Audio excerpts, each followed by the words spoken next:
So, hello guys, ayan, dumating na nga ang aking box at ito ay tinitape ko na yung ilalim. Ayan, ipapadala ko nga pala tong mga sapatos ko sa Pilipinas. Ayan, so ipapak natin to sa loob. Ewan ko kung kasya lahat, pero ayan, lalagyan ko ng palaman na damit-damit sa loob para kung sakasakaling mauga-uga naman yung ating box pag pinadala sa Pilipinas ay hindi naman mayupi-yupi yung mga sapatos. So, ganyan ko siya ipapadala sa Pilipinas, guys. Lalagyan ko ng palaman na damit-damit sa loob para hindi siya mayipit. Itong mga damit na to, guys, ay mga damit na hindi na halos sinusuot. Ayan, papadala ko na rin sa Pilipinas. Actually, yung iba dito sa amo ko, hindi na rin niya sinuot. Mga bagong damit pa siya na hindi na naisuot. So, ilalagay ko at papadala ko na rin sa Pilipinas lahat.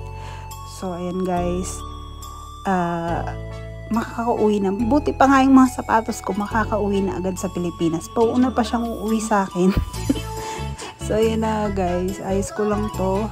At lalagyan ko ulit ng palaman. Ito yung kailan ko lang binili, yung Transformers ng Skechers. Ayan, lalagyan ko ulit siya ng palaman para hindi nga siya mayupi-yupi kung sakasakaling mauga yung box. So, ayan. Susubukan nating pagkasyahin lahat. So, ayan. Ito yung nilagayan ko na kanina ng palaman, yung Puma. So, ito naman ngayon yung Under Armour. Ayan. Lalagyan ko din ng palaman. So, ayan na guys. Lalagyan ko din siya ng palaman. Ganyan. Ganyan ko siya nilalagay. So, halos puno na yung aking box. Pupunuin ko lang din siya. Lalagyan ko lang din siya ng mga damit-damit hanggang sa mapuno. Tapos yung ibabaw, siguro tsokolate naman ang ilalagay natin. At ayan na guys. So, saka ko na to ilalak pag nakabili na ako ng mga tsokolate. Kaya ayan, last na siguro itong sapatos na to dahil puno na, may mga natira pa. Hindi ko siya nailagay lahat. So, may mga natira pa.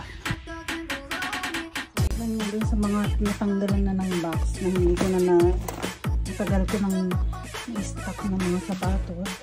Ayan, ipapadala ko na din siya sa lalagay ko na siya sa box. So yun na guys, and inaano ko na yung aking mga sapatos. Ayan, naka-safety na. So safety na yung ating mga sapatos dyan. So pupunuin na lang natin itong mga box na to ng mga damit. So pwede na siyang umuwi ng Pilipinas. So, ayan. Mauulan na siyang uuwi sa akin. So, uuwi na siya ng Pilipinas. Lahat ng sapatos ko, makakauwi na sa Pilipinas. Ay. So, see you soon. See you soon, Pinas.